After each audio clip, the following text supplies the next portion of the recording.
Isa sa mga patok na mobile application o app game ngayon ang Flappy Bird. Katunayan, kumikita raw ng $50,000 o mahigit 2 million pesos kada araw ang developer nito. Kaya naman nakapagtataka kung bakit bigla na lang niyang tinanggal ang game sa mga app store at hindi na pwedeng ma-download pa. Live mula sa Quezon City, si Bam Alegre may paandar. Jessica, ipapakilala kita sa Flappy Bird na pinag-uusapan ng marami ngayon at sa katunayan, magkakaroon tayo ng live tournament ngayon. Ginagawa nila ito para sa kanilang peace of mind na mahigitan nila yung kanilang high score. Mika, 31. Donna, 71. Joe, 50. Alamin natin ang resulta natin tournament mamaya at kung bakit patok ang larong ito, narito ang paandar. May pumapansin pa kaya sa Angry Birds? Iba na kasi ang uso ngayon, ang mobile app game na Flappy Bird.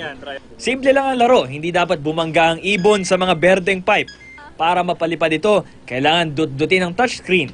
At dut-dutin pa. Di bali nang ulit-ulitin ang laro, basta mahigitan ang high score. Sa elbow mo napupudpud. Wala na, pudpud na pati ito. Disappointing kasi parang matagal ako bago naka-cross ng isa. So, may mga hindi ka ba nagagawa dahil sa Flappy Bird? Work ko. So, na-addict ka na ba sa Flappy Bird? Medyo lang. Natulog lang naman ako ng 2 a.m. Ang Flappy Bird nagmula sa developer na si Dong Nguyen mula Hanoi, Vietnam. At ito ay nilabas noong May 24, 2013 sa App Store at Google Play. Kada araw, kumikita raw ito ng $50,000 mula sa in-game advertising. Pumahataw ngayon sa app charts ang Flappy Bird pero sa isang serya ng tweets, tila hindi nakayanan ng developer ang biglaang tagumpay at kasikatan. Kaya kanina, tinanggal na ng developer ang Flappy Bird. Hindi na ito pwedeng i-download online. Bagay na ikinagulat at ikinalungkot ng maraming netizen. Kabilang ang mismong mga nagrereklamo noon sa social media na mahirap laruin ang Flappy Bird. Ayon sa isang popular culture expert, malaki ang papel ng social media kaya sumikat sa Pilipinas ang Flappy Bird. Ngayon kasi may bagong kulay at may bagong anggulo ang virtual community. Hindi na lang ito simpleng komunikasyon, kung hindi lunsaran din siya ng iba't ibang mga concerns ng mga mamamayan. Bahagi rin daw ng pag-angat ng Flappy Bird ang simpleng gameplay nito. Sa panahong high-tech na ang graphics, parang na Throwback Thursday ang Flappy Bird sa panahon ng Family Computer at Super Mario Brothers. More developers are concerned with a more general target audience. So, meaning, mas gusto nila, mas maraming maglaro ng games nila. So, mas gusto nila, mas madaling maintindihan. Parang nag-umpisa sila sa old, then naging complicated. Tapos yung cycle is bumabalik na naman sa simple. Simple at low-tech man ng Flappy Bird, uubra kaya ang ating mga resource person sa ating Flappy Bird Challenge.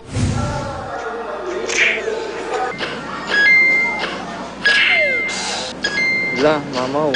Ay! Marami na rin ang gumaya sa Flappy Bird. May City Bird, Clumsy Bird, Desert Bird at Iron Pants. Sa mga hindi naman naka-download ng Flappy Bird, itinitinda sa eBay ang phone na may naka-install ng Flappy Bird. Mahal nga lang. Pero ayon sa isang application developer, posibleng totoo rin ang mga teorya online na may pandaraya sa likod ng biglaang pagsikat ng Flappy Bird, ang paggamit ng bots. Parang ang ginagawa ng bot is parang sinisimulate niya yung pag-download or pagiging popular niya para mag-increase siya ng rank.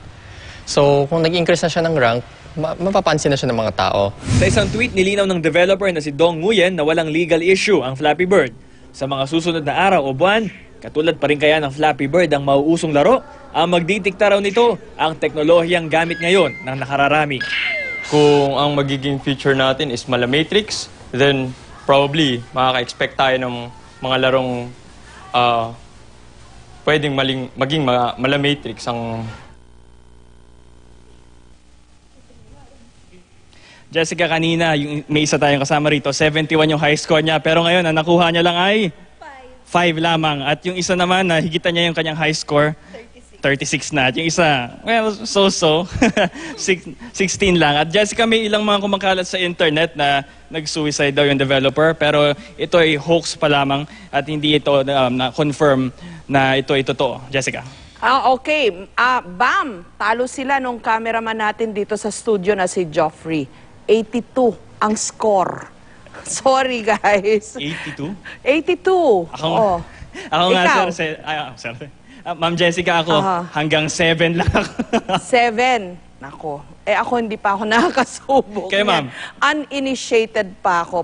Sinusubukan ko sanang Nako. gawin yan nung weekend. Tapos lumabas nga yung balita na ayaw nang i-upload pa o ayaw nang ipa-download pa nung developer. Confirmed ba na kasi hindi niya matake yung sudden, yung phenomenal success nitong Flappy Bird kaya ayaw na niya?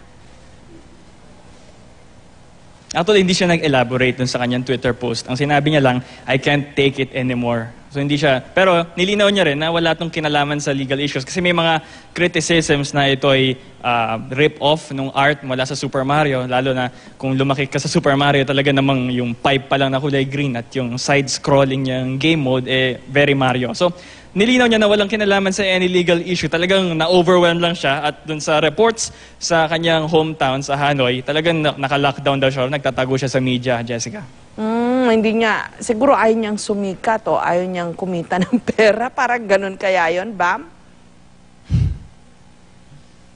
Pero patuloy pa rin siyang gumagawa raw ng games. Nilinaw niya rin yon sa isang tweet. At meron siyang 2 games na pwede pa rin ma-download hanggang sa ngayon. Pero as far as Flappy Bird is concerned, wala na muna siya. So yung mga hindi naka-download mula nung kahapon, sorry Katulad na muna. ko, wala nang chance.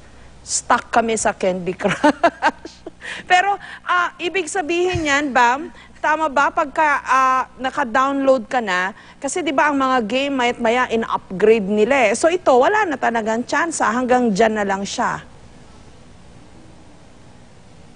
Hanggang doon na lang siya. Pero ako nakahabol pa ako kagabi. Na-download ko pa siya. Pero yun na yun, kung ano yung nakikita niyo, kung gaano siya kasimple, ganyan na siya mananatili, Jessica. Okay, maraming salamat sa iyo at nakikisentimiento ako sa mga katulad mo. Bam Alegre at sa katulad nila. Maraming salamat sa iyong paanda.